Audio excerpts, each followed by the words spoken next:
Can you test the buttons, what they do? Oh, yeah. Are they the same as our other buttons? I don't know. So, no, that's new. Oh. I like that. It's kind of funky. Get it down now. Dance party. Oh, yeah. Today at Anglisten Assemble. We should record it. Funky. It is recording. It is recording? Yes, nice. Of course. I'm always recording, baby. And when I'm not recording, refer back to rule number 1. I'm always recording. Whoop. There we go. Feel the funk now. Oh, yeah. Dance fever. Hit me. So yeah, I mean, like I said, it's all very chaotic, as you can see. It's not going to get any better. The little bit of structure that we've tried to add to the podcast has always turned out to be very organic anyway. Like, we started with a lightning round. It has turned into lightning molasses. It just doesn't really work out the way we want it to. So it's its own thing. And so don't worry about doing anything wrong. Everything we do is wrong, and that makes everything right. Good. Yeah. So we're playing this game, and I feel like I want you in on the game. You look. Are you going to hit me now? No. Okay, so that part of the game's left out. You have a PhD, and like I feel like at some point I also hit back. Yeah, that too. And I feel like we're still in a certain hierarchy. I don't wanna. Well, we had the discussion about if you beat someone with a PhD in a fight, you're allowed to get their PhD. That's our theory. It's also probably good because you already have a doctor in hand. Yeah, fair enough. You might need that. Absolutely, especially when it gets down to blows. Like, I mean, there's going to be some damage. it's called defending, right? For a reason. Yeah, there's this lovely cartoon that Angela put up on one of her workshops for the How to English Week, which was the best defense is a strong offense, and it's like somebody charging their supervisors with a sword. It's pretty awesome. I mean, You just walk in and just punch them on the nose. that's right. So what grade did I have before? It's not going to change, right? I'm done. 4.0? You're welcome. No. 3.0. Yeah, no, the PhD grades are actually a little bit different than that. It's summa cum laude is the top. Yeah. And then there's magna cum laude. And Yeah. then there's cum laude. And then there's Rita. And then the unmentionables. So maybe with an eye on the time, because eventually we're going to have to stop the conversation. Welcome to the lightning round, which usually takes 45 minutes. I did already say it's lightning molasses. So, That makes me hungry. ooh, molasses does sound... Well, fits right into the first two questions. Well, it does sound like something you can throw on some pancakes, and pancakes sound good. But molasses pancakes? Yeah, I would take pancakes with molasses. It's pretty much syrup. It's very sweet. We could just talk how we... Okay. We could Stop just talk about fantasizing. how we started talking about cum and now talk about molasses. I didn't want to draw. You didn't want to draw... Leave that to me. Yeah, I was going to say.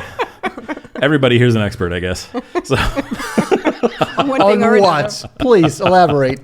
on dirty jokes, I guess, is what I was okay. going for. But I mean, if you want to be an expert in some other level, then by all means, I'm not going to take your expertise away.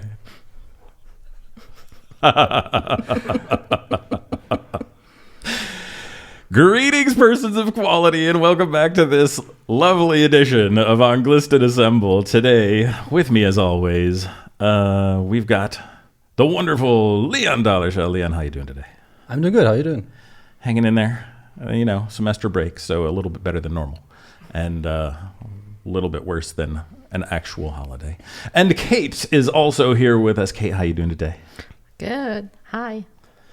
And our very special guest for today, the wonderful Dr. Julia Andres, or as I like to say, Jules. Jules, how you doing today? Hi, I'm doing great. I'm very excited to be here. Cool. So we've got, as you've already noticed from our pre-recording, a lot of chaos in store for you today. So thank you for taking the time to participate in our chaos. I love me a little chaos. think it's hard to avoid, especially around here. I think we've got chaos, Yep. on the factory line, as it were. It just Yeah. keeps coming. In the job description. So, and in an effort to help students get to know all of the wonderful lecturers that we have here at Bielefeld University in the British and American Studies program, we want to help those people who are freshly coming in. So first semester, second semester students, or possibly people who haven't had they haven't run the gamut yet of all of the lecturers, just to get to know the people that are around here, so that when they do sign up for courses and they see a name, it's not just a name. They can actually get to know the person a little bit. Yeah. And so, Jules, we do have our lightning round, our lightning molasses round that we want to go through. It's the ringer that we put all of the lecturers through, basically. So, you have joined an elite crew at this point. I feel so honored. And we kind of switch on and off who gets to ask what questions. And we've got, hopefully you've had a chance to read through them all and you have at least a couple of thoughts. But we pass the questions on and off to different people. Leon, would you like to get us started? Oh, I thought we were going to start with rock, paper, scissors. To see who's Oh, I thought you were doing Kamehameha over No, there. I would be fine with rock, paper, scissors to see who gets out the first question. Yes, for an audio format, Yes. rock, paper, scissors is such a wonderful game. Yay. You have to scream it. Audience favorite. Okay, for our first question. If you had to choose between tea or coffee, which one would you choose and how would you drink it? Coffee. Absolutely. I'm a regular Lorelai Gilmore, I guess. So coffee all day. And I drink it with oat milk. Sugar? No. I feel like oat milk has enough sugar in general already, right? No, not necessarily. Not necessarily, No, okay. the one that I have at home is sugar-free. Okay, cool. Next one. Yes, we have done this before. I thought Ryan would be the one to ask the I mean, I next can question. talk about coffee some more if you like, but I don't think it's that's okay. the point. You know the question. I know, but are we? Okay, wait. To true molasses format, I have to slow us down and say, you mentioned Lorelai Gilmore. Yes. That's gonna come up again.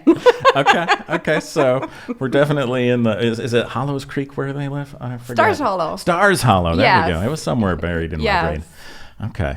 Yeah. So, and she drinks a lot of coffee. She does. That's why I just used that reference. So yeah, it's just in a lot of episodes of Gilmore Girls, I just I see myself reflected, right? So in one of these episodes, she walks into another coffee shop, the one that she does not normally go to, and she walks up to the counter and she says, "I need coffee, coffee, coffee."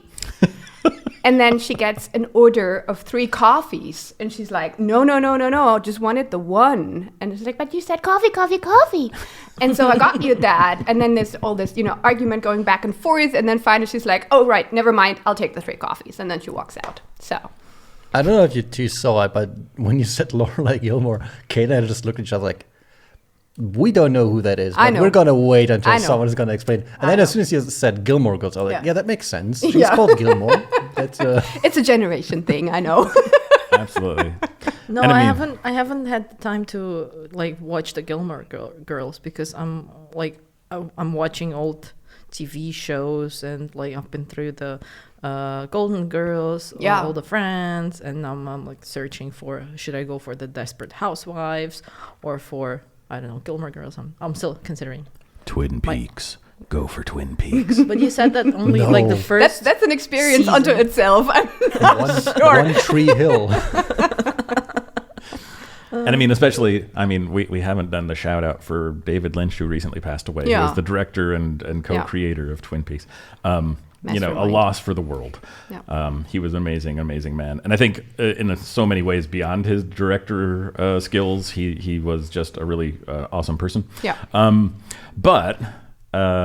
Twin Peaks. If you're looking for an old series, anyone out there, Twin Peaks. You kind of have to stomach through some really soap It's- opera-y stuff in the second season. It's also really weird. It's really weird. That's the point. I know, but I feel it's something people should know. If they've never seen it, they should be warned. Yeah, it's yeah. really weird. It's really weird, and that's why I like it. And I think if you're gonna If you're going to be a stickler for stories that have closure, this is not the story for you. No. There's definitely no closure. No, you're going to be very confused. So, I mean, I don't think or it might not be a good show to, follow on what was it, Golden Girls? Maybe not. Maybe stick with more girls. So Gilmore Girls, perhaps. From Golden Girls to Gilmore Girls might be better. Very I'm not sure. logical. But Twin Peaks is definitely worth checking out. It's really, really interesting.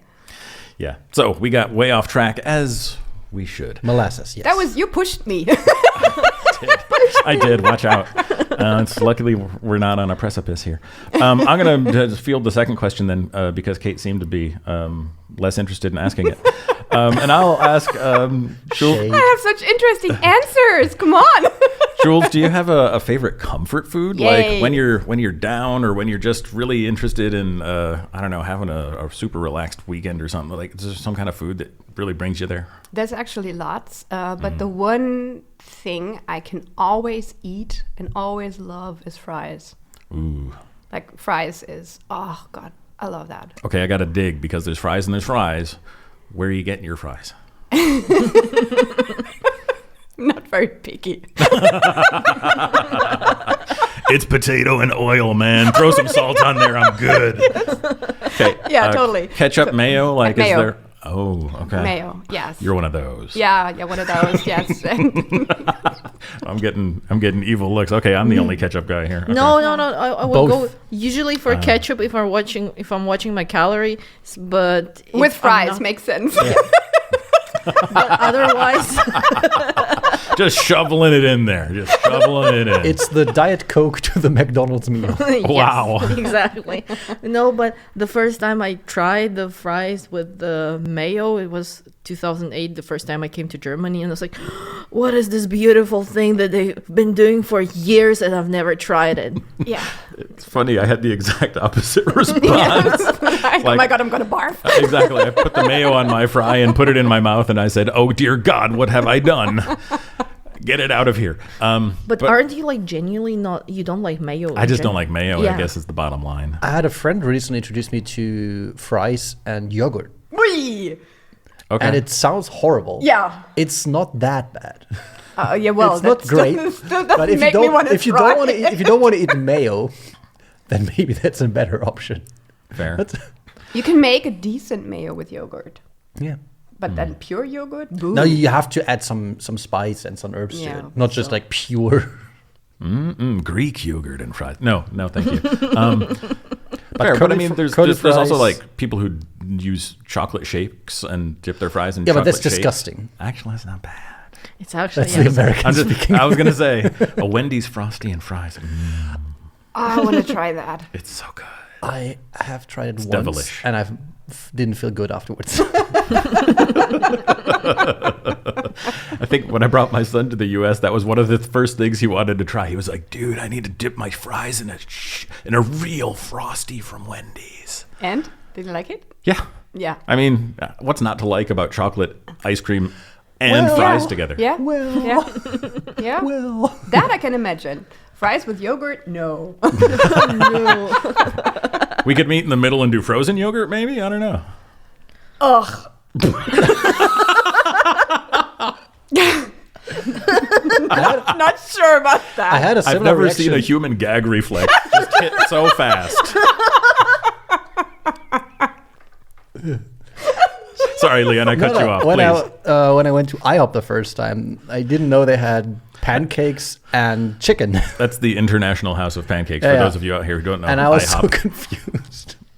I just like Well, chicken and waffles is a Yeah, thing. Yeah, but totally. Also, that for me was like, why? Why not?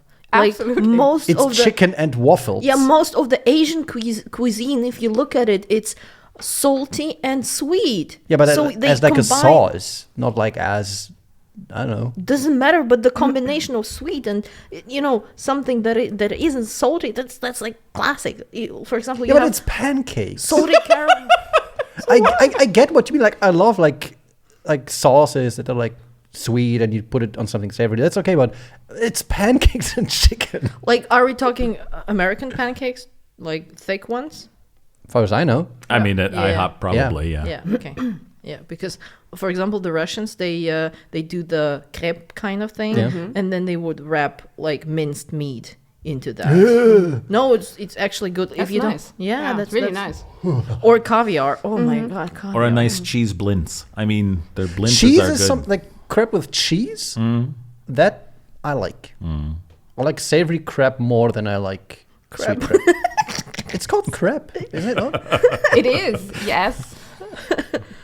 I suppose it's however you feel about the French. I mean, Also works well for that too. Yes. You can add a little nuance to the pronunciation. The French crepe. there you go. I think we're starting to resort to offending nationalities. Kate, you want to move on? Save us.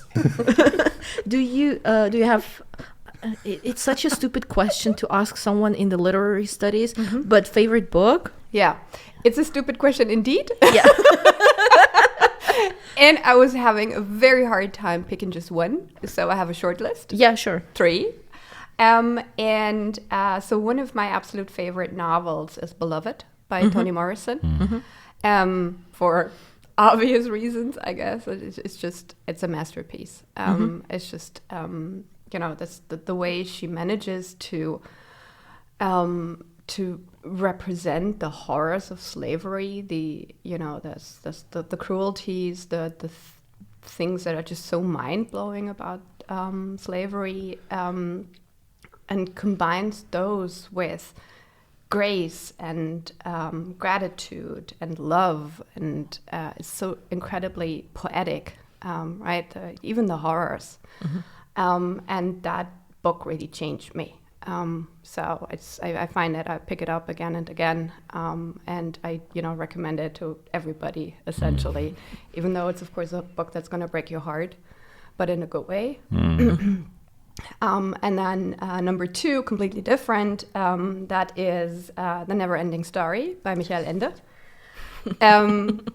It's a book I read as a child, and I ended up reading the whole thing in one day. Nice. It has 400 pages, and it was on summer vacation in France. Well, if you have nothing better to do there, then fair Yeah, enough. and I, ended up spending the whole day curled up on my bed and reading that whole novel in one go, and it's just so beautiful, and it's one of my all-time favorites. I still have my my copy from back then. Nice. And it's also a book I return to again and again because it's also so full of wisdom. And then number 3, basically any Calvin and Hobbes comic. Oh, nice. That also feels generational. How familiar yeah, are it you is. two with Calvin and Hobbes? We have 2 of those comics in our I bathroom. only Oh, there know you go. Calvin Klein, so It's his bro- Yeah, it's the same Calvin. it's the brother once removed, yeah. Yeah, yeah.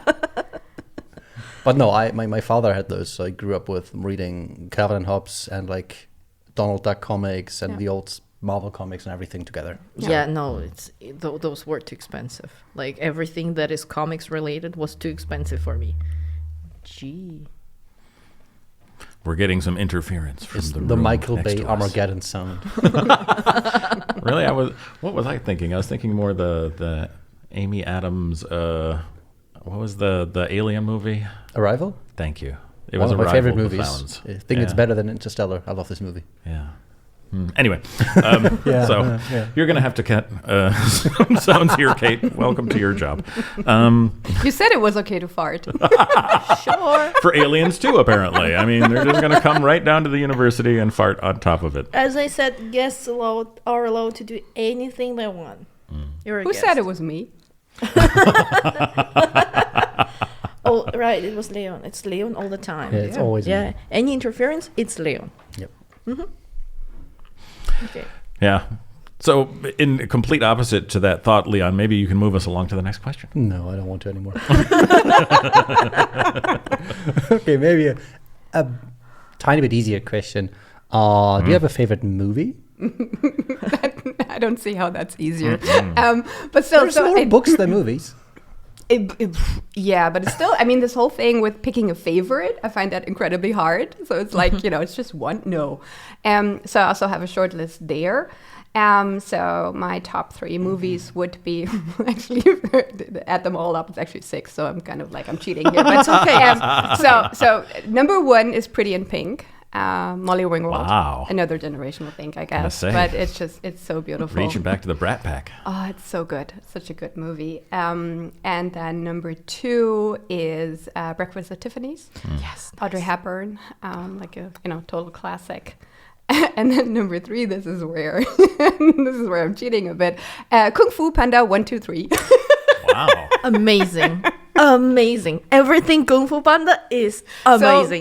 So good. I know. It's just so. Have you seen the funny. last one? No, You didn't? not yet. I'm just, you're gonna have to go check that out. But yes, it's just so funny. And good and smart and everything. So it is a kids movie, of course, right? But it's also something that adults can absolutely enjoy and find funny. So Do you want to watch party at the uni in H7? We can totally do that. Easy. with fries. Yes. There we go. Yes. And H7 is close to West End, right? Yeah. We can grab the fries and go watch the panda. You bring ketchup, he brings mayo, I bring yogurt. So good. Who's bringing the Frosty? That's all I want to know. Yeah, Could do that as that well. could be difficult. Homemade, I guess.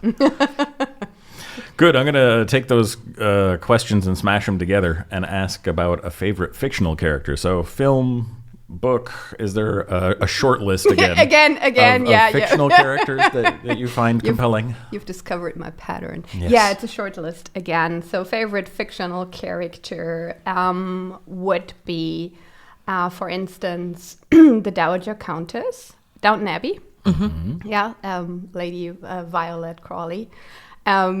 It's just...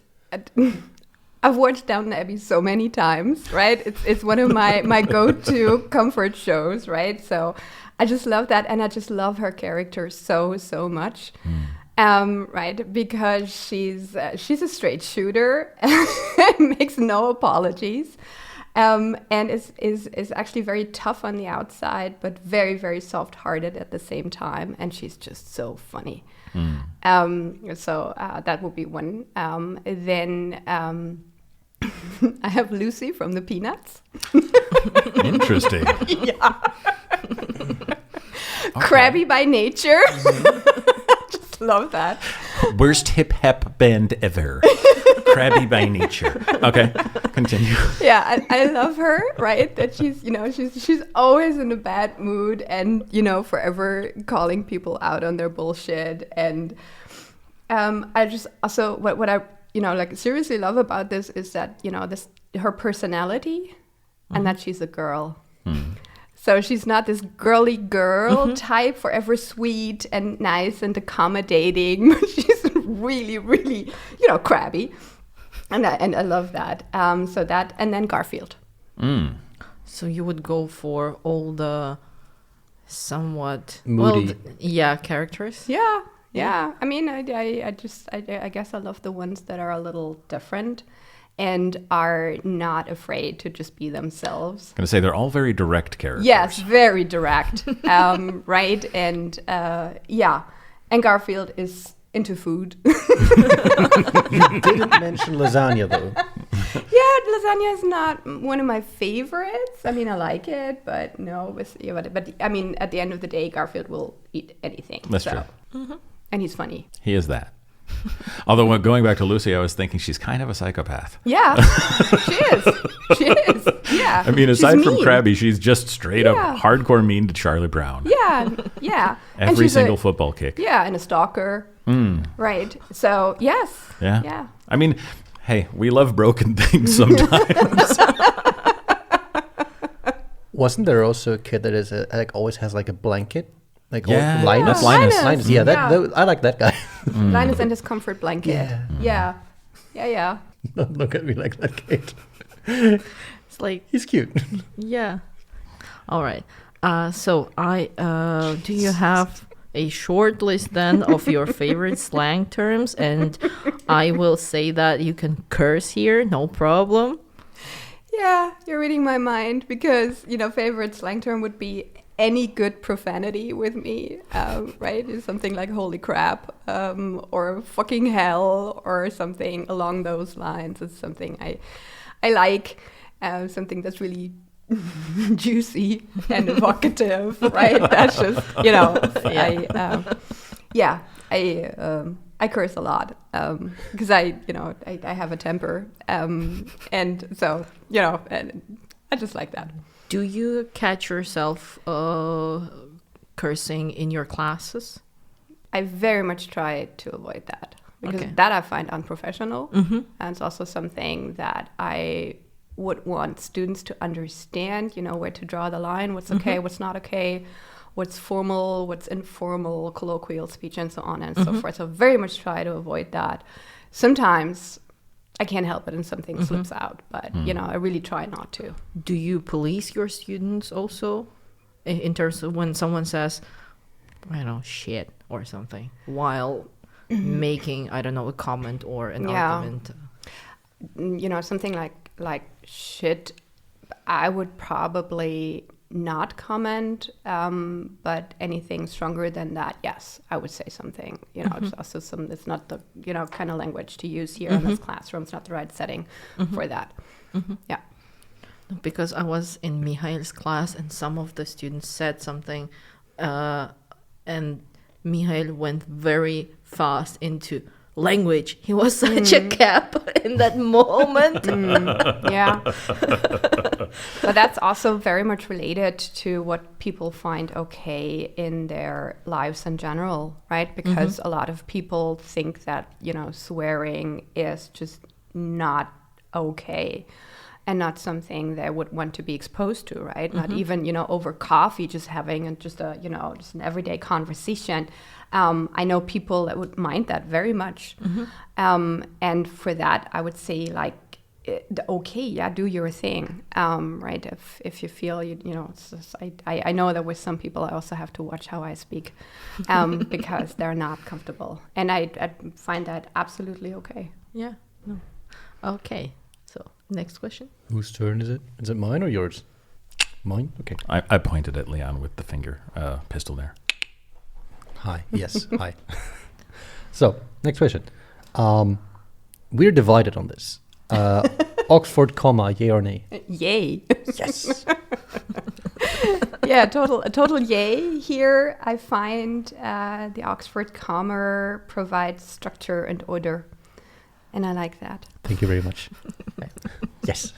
The more we talk about it and the more I think about it, I keep getting divided about this. There are times where I think, why? And then there are times where I think, yeah, gotta. And it's probably one of the least controversial questions that we have on this entire list. I mean, who cares about punctuation at the end of the day, aside from people like me and you, because we're paid to. Yeah.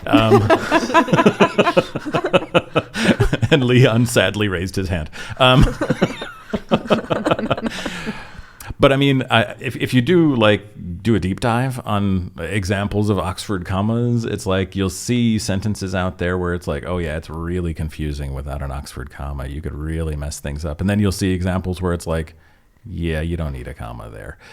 And so I can continue to be divided about this topic overall. But Leon's still strong proponent. Kate? Nay.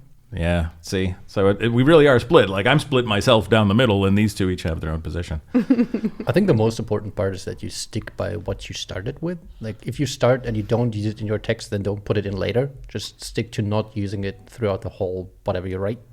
I mean, consistency for sure is Yes. important. But as the Oxford comma is optional, I don't feel like you have to be consistent in your use with the Oxford comma in particular.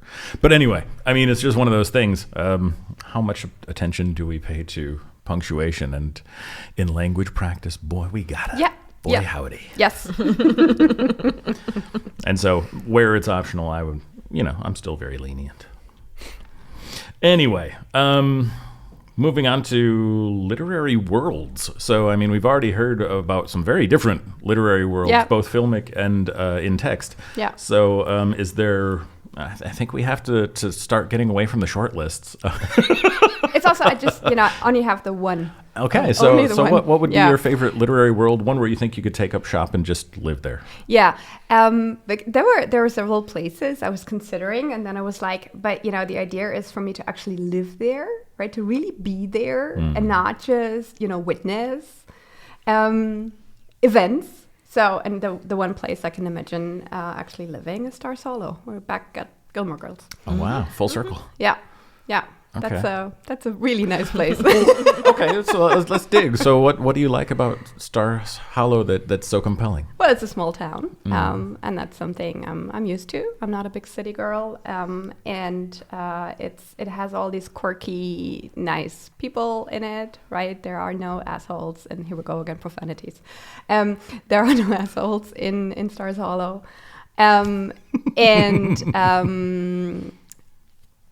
yeah, and they have very good coffee. They have good fries, right? At Luke's Diner, right? There's everything there. It's really pretty. It's in Connecticut, right? I mean, it's supposed to be in Connecticut. It's really in Los Angeles, but it's filmed in Los Angeles, but it's supposed to be in Connecticut, so it looks really pretty.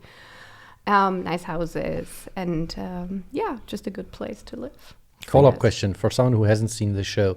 Is it just a place? Is it our world? Is it is there something that's there, like, is it just a city, or is it like magic, or is it No. It's just a location. Just a small Yeah. town. Okay, cool. Yeah.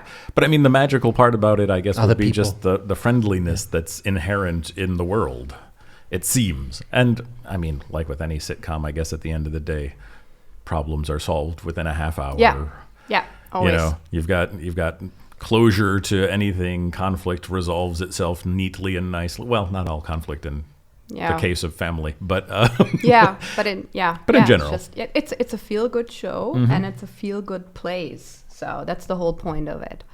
And that's something I resonate with. It's idyllic and everything. It's also funny. It's exaggerated, right? So of course, and it's a show, like so. But you were asking, so Absolutely. fictional world. This is. I mean, you get Melissa McCarthy to hang out with. Yes. which would Wait, be Melissa awesome. McCarthy? Yeah, sure. Yeah, she's on I'm the watching show. it tonight. The whole show. Yes, I'm gonna binge watch it. It's the part that made her famous. Really? Oh, Yeah. wow, It I never realized that. Launched that career. Oh, she's cool. Yeah. I like her. Yeah. Who? Melissa McCarthy. A Google search will help you with that. Give me something she's in. She has been in this comedy movie where she And scams. just the where one. she. Well, there are certain, but this is the one that comes to my mind. So she. Are you talking about Bridesmaids? No. Oh, that's too The bad. Bridesmaids, yes, but there is this one where she stole the identity of a guy, and Jason Bateman goes on a hunt for her to get his identity back, basically. And she just uses his credit cards and everything, and he needs to bring her to the police. So they have like a road trip kind of comedy. No? Nothing? I'm gonna look Okay. her up. Is it my turn next? It's like, do I have to pay attention now? Exactly. No, I think Kate could field the next question for you. So, if you could talk to a celebrity author or a historical figure, dead or alive, who would that be? Yeah, short list again. I'm sorry. Yeah. But again, This one makes sense for a short list. Yeah, it's also just it's such a difficult question to answer because there are just so many to choose from. So I settled with the notorious RBG with Beta Ginsburg, Sir Patrick Stewart, and take that. Okay. All of them. Yeah, of course, the whole band. I mean, yeah, it's like as a lifelong fan, I have to say that, right? I mean, I would love to be able to, meet them and talk to them, and I mean, I would probably scream and cry. Fangirl out. Hey, Yeah. Sure. Okay. I mean, I got to dig there too if you folks don't want to. Patrick Stewart, I got to ask, what's the connection there? No, Star Trek. Okay. This is also talk about comfort shows. I loved Star Trek: The Next Generation, from the 90s. And then when back when I was a teenager, I mean, and when the pandemic hit, it was one of the shows I rewatched Okay. on Netflix. And it was the first time I got to watch it in the original version, right? And I find that he has just the most amazing voice, right? Aside does. from, you know, his acting abilities, but also his voice. And I found that so calming. Right. And he's also just, you know, as far as I can tell from his public persona, he seems to be a really great person as well, with a lot of wisdom and experience, obviously, because, you know, by now he's an old man. And I would just love to, you know, sit down with a cup of tea and chat with him. I think also during the pandemic he recorded sonnets. Yeah. Yes. That was so beautiful. Exactly. A sonnet a day. Yeah. On Instagram. Just I get goosebumps just thinking about that again. That was so beautiful. That was one of the highlights of my day. It's really just Have you seen a video when he, I think, went on stage and said that James Corden is behaving in a bad manner, and that have you seen that? No. It's been quite a beef, and James Corden reacted, you know, in a very like bad taste, and he said something to him. It's like, oh yeah, no, I don't like James Corden anymore. Yeah, everyone, like ever. James Corden has been a not nice person throughout the last couple of years already. Yeah, I feel like he's never been a nice person. Most of them are not nice. They're just famous. I'm going to reserve judgment there. I don't know the man. I mean, he's been caught with some really hand in the cookie jars kind of moments, but... By the way, I looked her up. I have not seen a single movie she's in. Are you kidding me? Not a single one. Wow, you got to start with Bridesmaids. But you know what? You could have told me where I would have been like, yeah, maybe. You could have said she was one of the Ghostbusters. Yes, Ah, yes, yeah. There you go. yes, yes. I haven't seen that one, but I saw the trailer. I was like, okay, No. maybe I would have like, okay. It's like the SNL gang doing a movie, the Ghostbusters. That's The amazing. movie's bad, but she's good. But they're just funny. That's it. And I think Kate McKinnon is in there, my and God. she's funny. Chris Hemsworth is in there. It's amazing. I love this movie. It's but it's a comedy. It's funny. But of course, I mean, you don't watch comedies for a plot. Yeah. At least I don't. Right, Maybe when he started- it's maybe just not a good idea to compare it to the original Ghostbusters. No, it's its You own know, thing for sure. Yeah. No, there are better movies with her, and she's really, really funny. She's one of these comedians who is just genuinely funny, right? So also, you know, off camera or some kind of, you know, other situation, she's just really, really funny. Yeah. And that's almost genetic. I was listening to Tracy Morgan talking about this just the other day for the Saturday Night Live 50-year anniversary. And Tracy Morgan says, you know, I can teach every one of you how to be a stand-up. I can teach you how to tell a joke. Yeah. But are you funny? Yes. You can't teach that. Yeah. That's just something you are or you aren't. Yeah. And I was just like, wow, I never thought about it that way. It's like, there are people who are just naturally funny. Yeah. Yeah. And she's certainly one. Yeah. Yeah, absolutely. I agree. Yeah. Okay, next question. You don't know who Tracy Morgan is. No. Leon's giving me this very empty look. So I don't know if you know this, but I'm extremely horribly bad with faces and names. Yeah. So it's a compliment to every person when I remember what they look like or what they're called. But it's just whenever it's an actor, I'm like, yeah, maybe. Give me a role. Yeah. I know them by character. I don't know who this is. That's why we do an introduction in the very beginning of the podcast, so he knows that who he's talking to. Yeah. Like I'm Jules. all of this is just for me. That's right. Dr. Andres, if you're nasty. Yeah, that is right. Did you ever pull your doctor on anyone, saying like, Ooh, wow, I'm liking this question. Let's make this a regular question. Yeah, I have, and so it's still rather uncommon for a woman in Germany to have a PhD. Yeah. We're getting, there's more of us, but still it's rather exceptional, right? And then I live in the country, you may know that. So I live in a very small village, and there, I'm like a, like two-headed dog or something like that, right? So, people are just, and what happens rather often, unfortunately, is when I meet new people and somebody introduces me, and then some of my friends will do that. They will introduce me as Frau Dr. Andres. And it's like, ah, ha, ha, that's so funny. Like, you're a doctor. And that's when I get angry, right? Or maybe not angry, but that's when I'm like, yeah, right? Believe it or not, right? And, I have a doctorate, right? This is who I am, right? And now go deal, please. And what I've also done, basically I do that whenever I encounter some disrespect. Mm-hmm.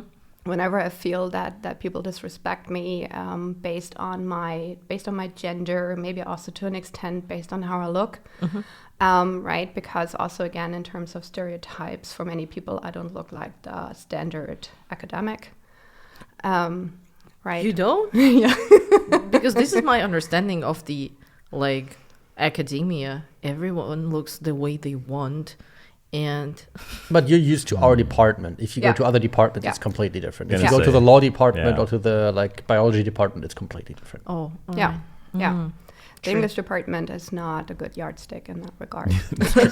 We are not your average button-down academics. No, We are we're really way not. better. We're really not. I don't think we're better. We're just who we are. No, we are. You heard it from Leon first, folks. Yes. Yeah. So, so for many people, this is, a woman and then maybe a woman with piercings and tattoos and, dressing the way I do. It's like, no way. No way. You have a PhD. And, that's when I actually remind people. And also sometimes, very, very rarely, but sometimes I insist on, being addressed as Dr. Andres. Excuse me, the doctorate pays for all the tattoos that I have. Yes. Nice. And they're quite expensive, so. Yes. Uh-huh. Yeah. That's a nice way to wrap that up. Very nicely said. Kate, I believe, even though that was your question, you get the honor of the last question here still. No, there's still one more. guilty pleasure. Guilty pleasures. That was what I was referring to, yeah. Oh, yeah. Do you have any guilty pleasures in terms of maybe the TV shows, like certain genres that people might, I don't know, look down upon or... Yeah. Yes, of course I do. I mean, who doesn't, right? But still, I mean, some people just would never, admit it. But yes, of course I do. So what I really love is any kind of makeover show, right? So any kind of, people makeover, yes, but also what I'm really into is house fixer-uppers. Yes. And then also, what's really absolutely my thing is a car flip. Wow. The one nice. with Exhibit or what was his name? The rapper that Pimp My Car? Pimp My Ride? Yeah, that Pimp My one, Ride. that Oh, I one, love that one. But then also Car Masters on Netflix and Tex-Mex Motors and Rust Valley Restorers and, you name it, I've seen it. I love that. I find that so utterly relaxing and so pleasing, right? Yes. I mean, for aesthetic reasons, but then I also love cars and I love creativity and, the craftsmanship and the engineering and all that, right? I couldn't do any of that. That's probably why I love it. Do you game? No. No? Because otherwise I would suggest if you like all that kind of stuff, there is a car mechanic simulator. Oh! And it's amazing. I've been flipping cars. Just for relaxation or house flipper. Yeah. That's what I've been doing too. Yeah. Oh, nice. Yes. And I just take those, I don't know, run-down houses and I make it nice and comfortable and beautiful the way I want. And it's like, nice. And then I get to sell it for digital money. But, There was a show where they had houses or gardens and they had two teams that had to present an idea of how they would renovate this house or flip it or prepare it. And then the house owner would choose. And this show frustrated the hell out of me because I was always had the opposite opinion of the house owner. It's like, no, this one looks way better. Look at the garden. It's way clearer. Way Do what cleaner. I want, damn it. It's always like, no, I like this one more. Like, no. Wait, did you also watch Fab 5? Yeah. Right? Yeah, Queer Eye. Because everything everything they do a person, they do their house, they do everything. They flip their entire life. And this is like all in one package. Beautiful. I feel like you would love to do this, Kate. This sounds like something you would love. Yes. Yeah, to do to a person. Yeah. It would be amazing. And to be paid for that, oof. I wouldn't be studying probably. Yeah.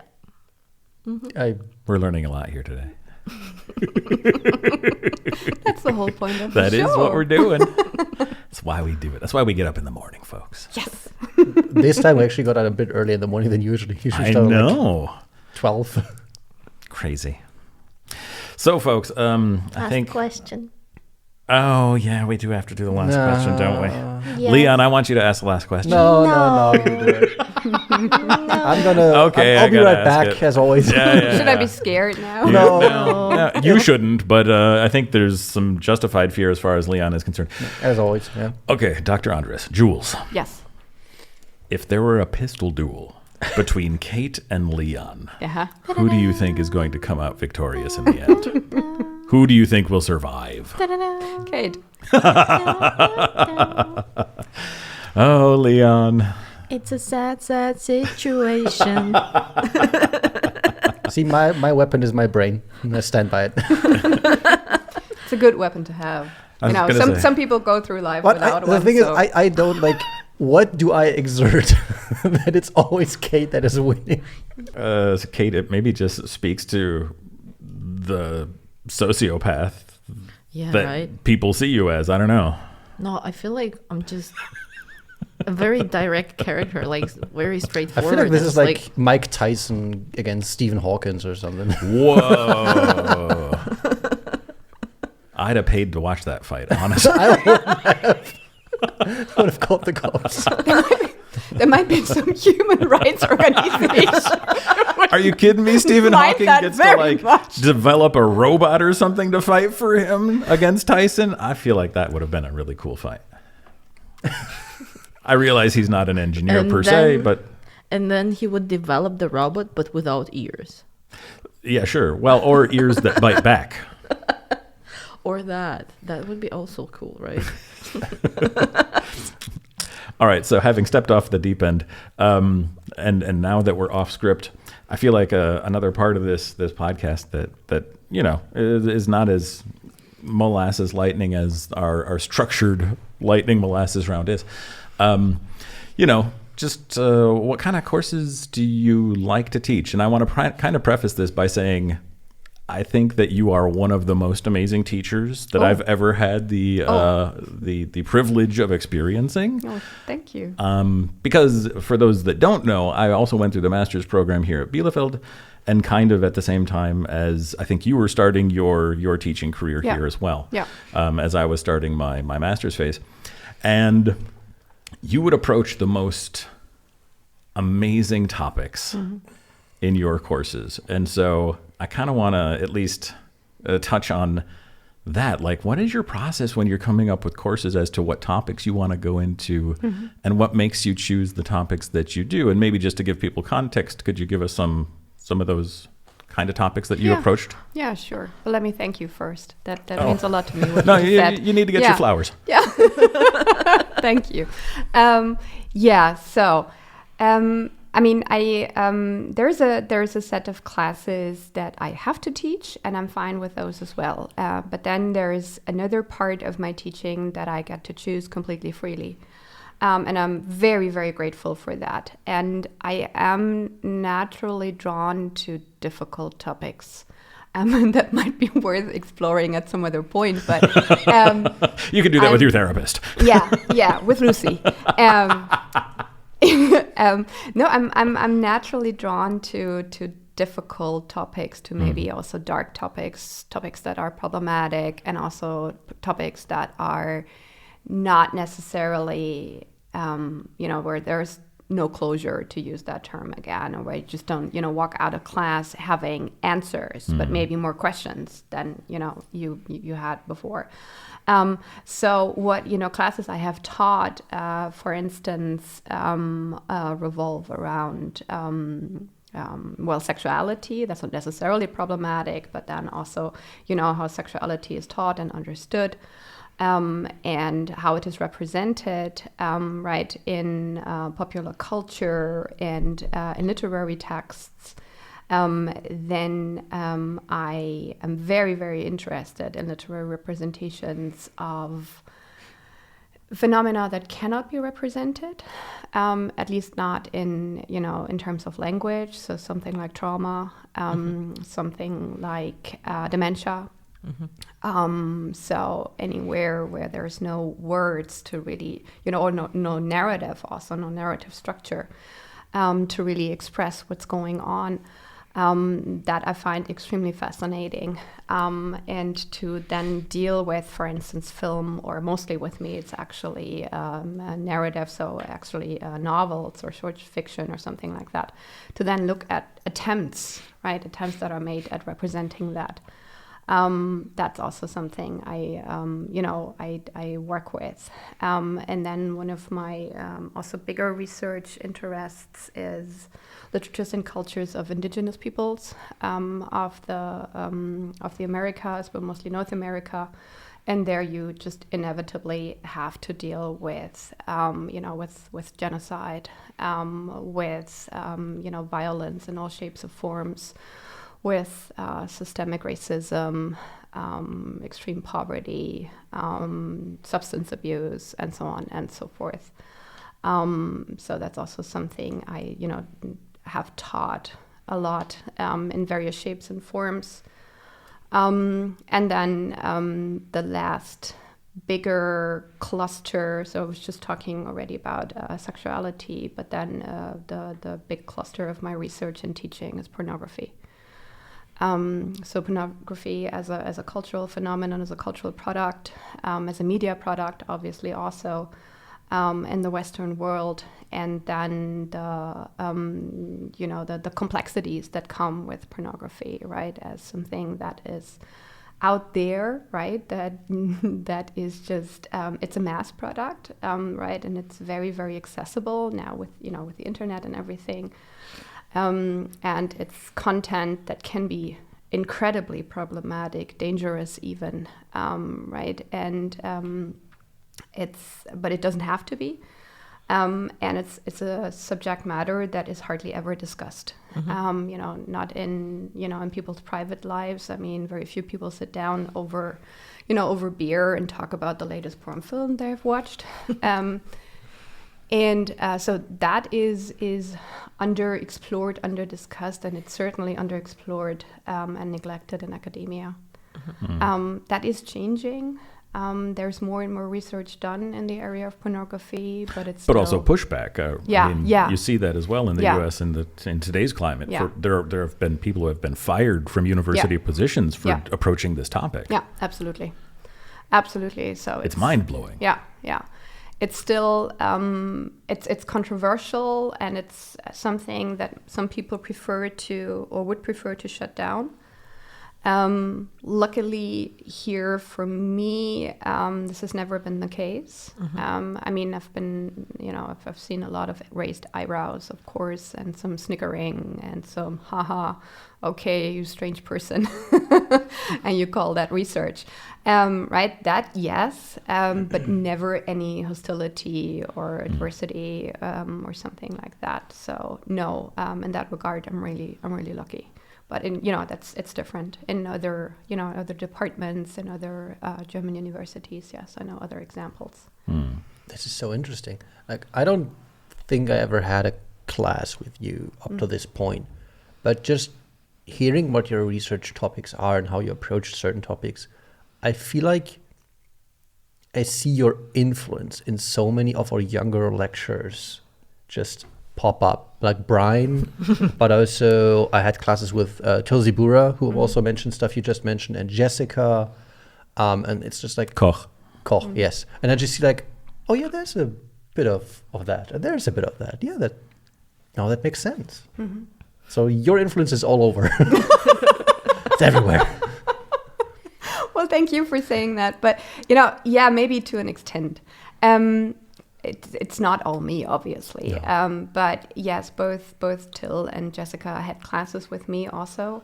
And also afterwards, after graduation, we had, long conversations about subject matters, and maybe, yes, to an extent I've influenced them, or maybe also just to maybe encourage them to go for topics that they're interested in, right? So maybe it's like, so in the sense of lead by example, you can touch difficult topics in class, and you can make something that would strike most people as non-academic, you can make that academic, and very much so, right? But to, with a lot of benefits, actually.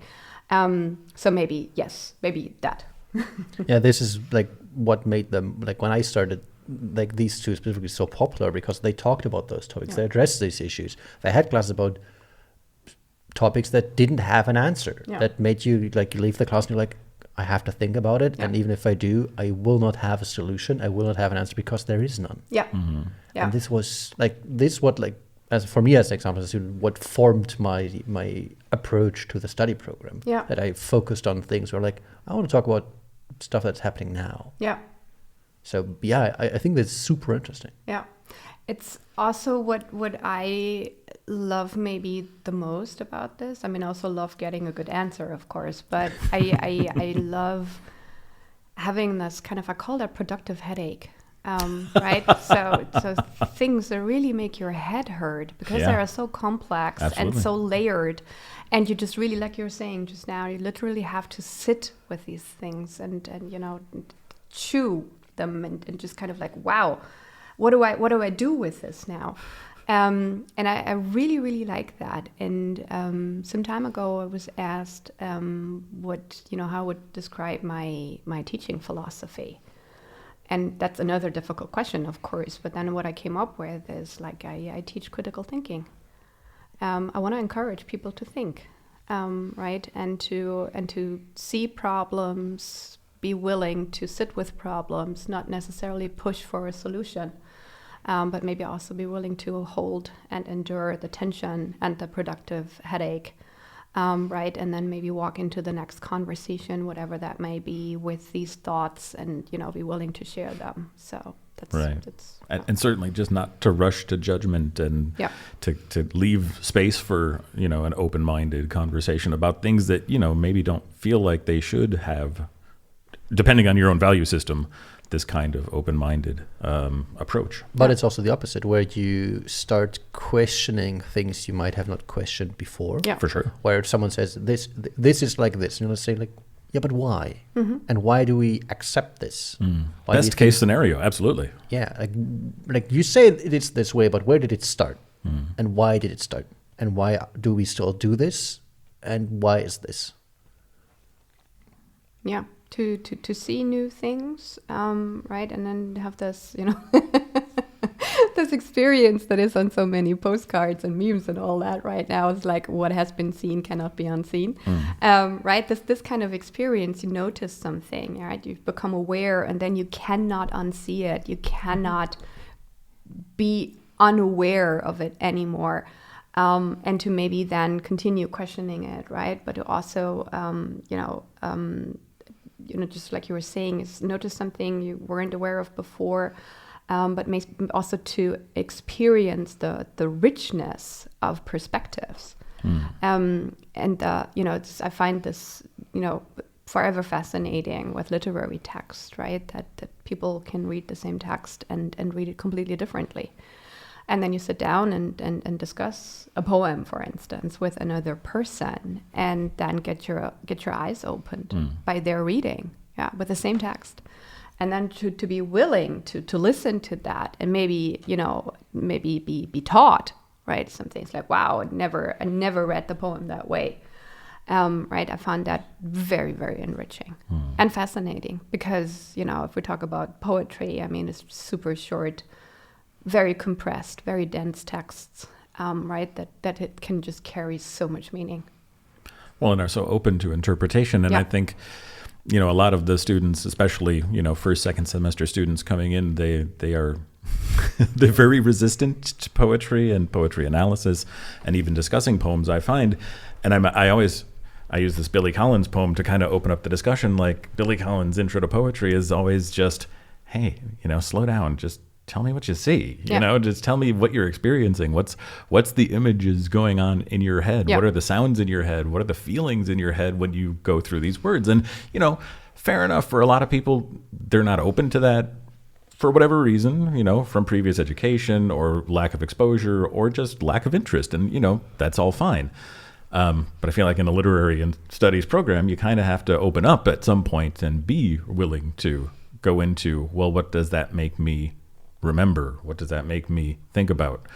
How do I relate to these words the way they're stuck together? Because at the end of the day, it's, it's exactly just that. It's just words stuck together. And, how does it enrich or add to my own experience of the world or perception of the world? Yeah.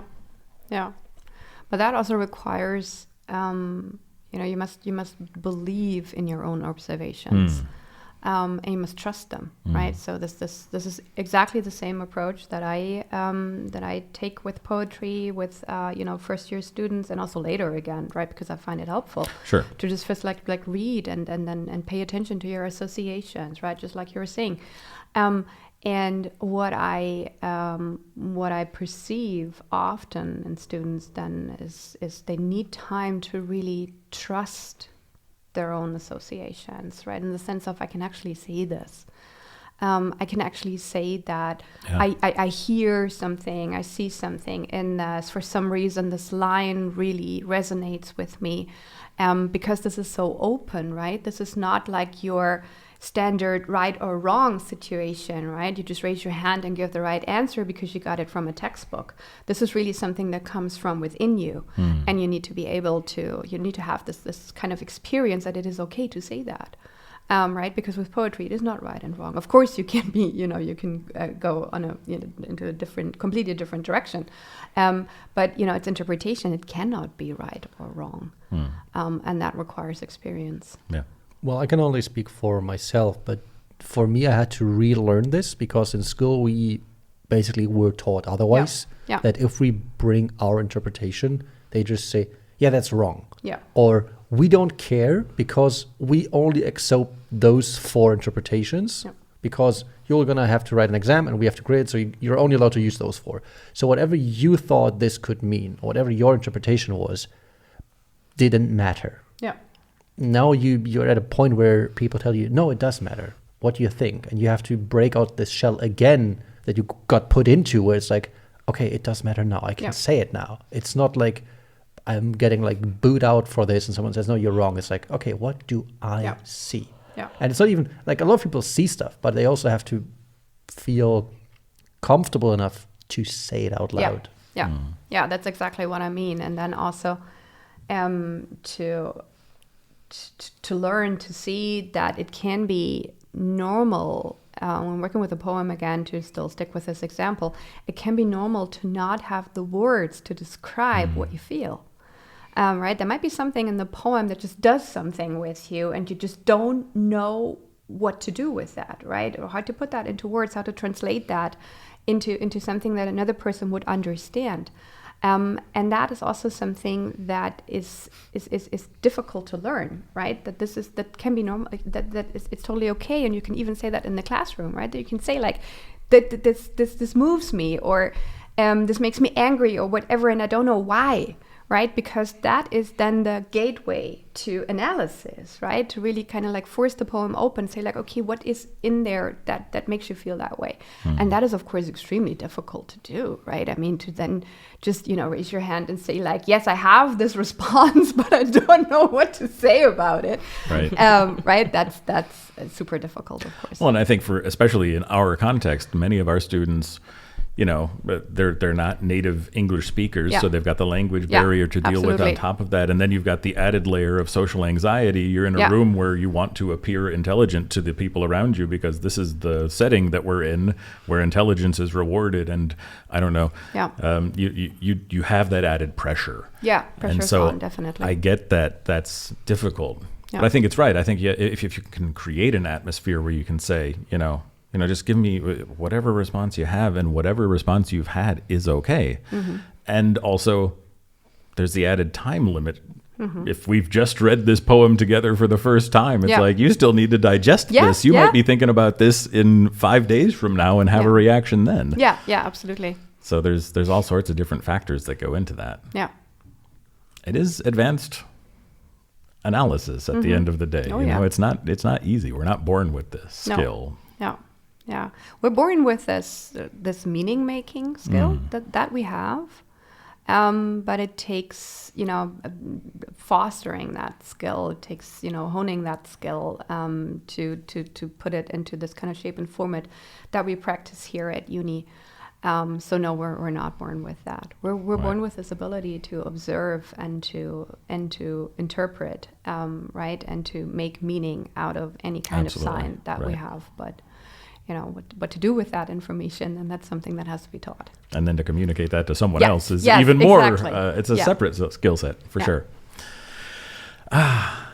So as much as I love this conversation, folks, I think Jules has been generous enough with her time.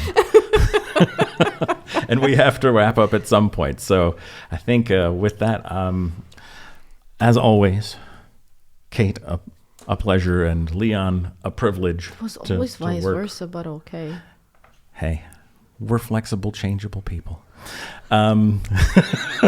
Well, some of us are. Leon is shaking his head.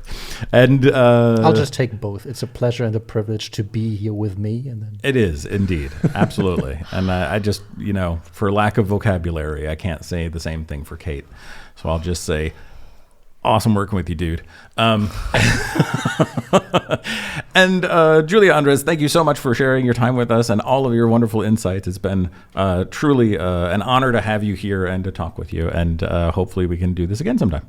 I would love to. Thank you so much. This was a lot of fun. Great. So good to hear. And maybe to come full circle, I will just say, instead of Excelsior today, I will say, make it so. Aww. Give you a try. If you do well, you can go a long way. But if you fail, The producers pledge that they will produce you only can go a long way too. which will contribute to your musical enjoyment and successfully meet your high-quality standards. This episode of Anglisten Assemble was privately produced as a joint non-profit informational project of students and staff at the beautiful Bielefeld University. All views and opinions expressed on the show in no way reflect the official views of the university and are solely the perspectives of our hosts and guests. Information provided is true to the best of our knowledge at the time of production, but this is naturally subject to change as some details are time sensitive. Anglisten Assemble is produced and edited by Kate Lee, Leon Dalashel, and Brian Rosema for the private use of our quality audience. If you want to get updates and further info about Anglisten Assemble, check out our Insta at anglisten.assemble. And if you're enjoying what you hear, throw us a 5-star review on Spotify. Those help us spread the word and get more Anglisten to join the assembly.